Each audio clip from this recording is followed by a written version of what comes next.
Imagine walking over a giant ticking time bomb. You built your house on top of it. You make your living on top of it. You laugh, you drink, and you love on top of it. For the 15,000 inhabitants of Pompeii, life was exactly like that. They lived in the most vibrant, sinful, and luxurious city in the Roman Empire. They had absolutely everything: money, art, wine, and blood. But there was one macabre detail that none of them knew. The green, peaceful mountain framing their beautiful skyline wasn't just a mountain. Right at this exact moment, beneath the feet of those people, the earth is boiling at thousands of degrees. In less than 24 hours, all those laughs, all that luxury, and all those lives will disappear forever. To truly understand the magnitude of this tragedy, you need to understand what the world lost. Forget the image of dusty, quiet ruins. Before August of the year 79 AD, Pompeii was the ultimate epicenter of prosperity. Located in the Campania region in southern Italy, just 14 miles from Naples, the city was bathed by the Sarno River and connected directly to the Mediterranean Sea. This made Pompeii a strategic and highly lucrative point for wealth accumulation. Merchants from all corners of the known world anchored there. Through its paved stone streets circulated carts loaded with fresh olive oil, exquisite wine, fine ceramics, and precious metals. This immense economic explosion created an incredibly powerful middle class and an elite that was never afraid to show off. If you walk through Pompeii on a regular afternoon, you would see immense, sprawling villas decorated with sumptuous gardens. The walls of the houses, like the famous house of the Vedii, were covered in luxurious and vibrant frescoes, depicting gods, ancient myths, and, most notably, the pleasures of the flesh. But the ostentation wasn't just in their homes. It was in the impressive engineering that defied nature itself. Long before the modern world even dreamed of basic sanitation, Pompeii already boasted a highly complex network of aqueducts. Fresh, clean water flowed down from the mountains and directly supplied the public fountains, the luxurious homes of the wealthiest citizens, and, of course, the famous Roman thermal baths.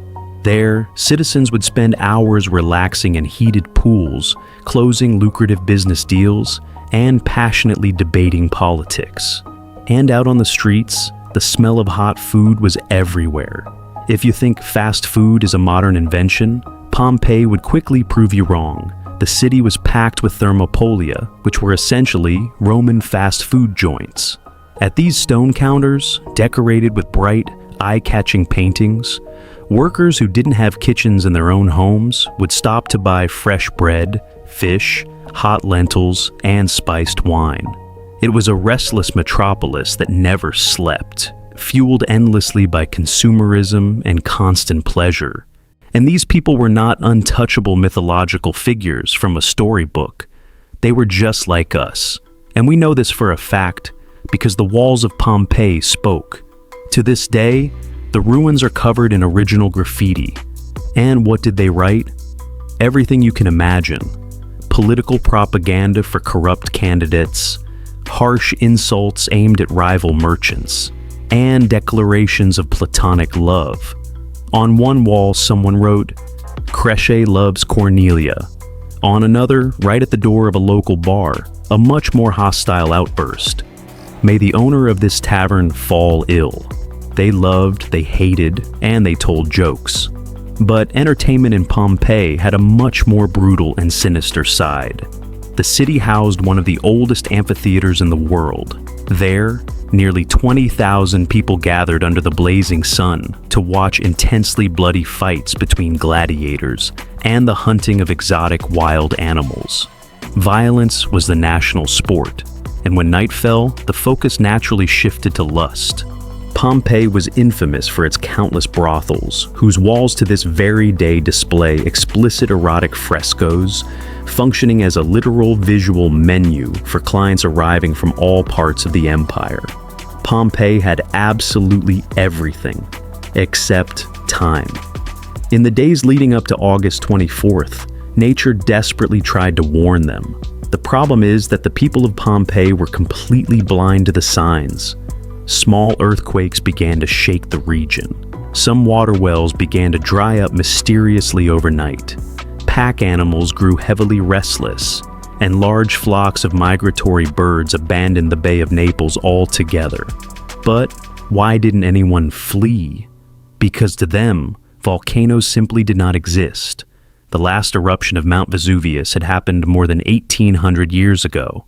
To the Pompeians, that was just a fertile mountain, absolutely perfect for growing grapes.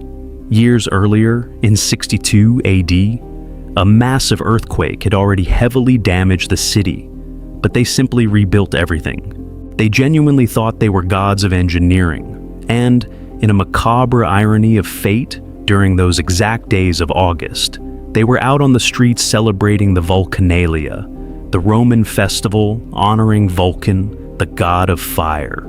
Around 1 o'clock in the afternoon, the illusion of control shattered completely. The peak of Mount Vesuvius literally exploded. A titanic column of ash, rocks, and superheated toxic gases was ejected over 18 miles into the sky, tearing through the atmosphere. To give you some perspective, that is 3 times the cruising altitude of commercial airplanes today. Within minutes, the sun disappeared. Pompeii was violently plunged into a terrifying, unnatural darkness, illuminated only by flashes of volcanic lightning. And then, it started raining stone. Hot, porous pieces of pumice stone began to violently bombard the city. At first, they were the size of peas. Hours later, they were the size of boulders. The people spiraled into absolute panic. The Roman historian, Pliny the Younger, who watched the horrific scene from across the bay, wrote that you could hear the shrieks of women, the wailing of infants, and the desperate shouting of men, genuinely believing that the world was ending. The decision to flee at that exact moment, or to hide indoors, sealed the ultimate fate of thousands. The ash accumulated on the streets at a terrifying speed, bringing heavy roofs crashing down onto the families who foolishly tried to take shelter inside. But the worst was yet to come. In the early hours of the morning, the colossal column of smoke grew too heavy to support itself and collapsed. This deadly collapse generated the pyroclastic flows, massive avalanches of toxic gases and rocks burning at nearly 1,800 degrees Fahrenheit, rushing down the mountain slopes at speeds of up to 450 miles per hour. The very first flow instantly incinerated the neighboring coastal city of Herculaneum. In the following hours, the lethal wave of heat finally reached Pompeii. There was no way to outrun it.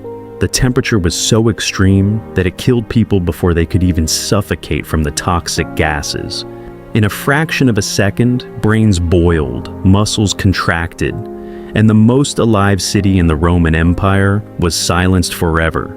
For more than 1,600 years, Pompeii lay buried under 20 feet of hardened ash, completely erased from human memory.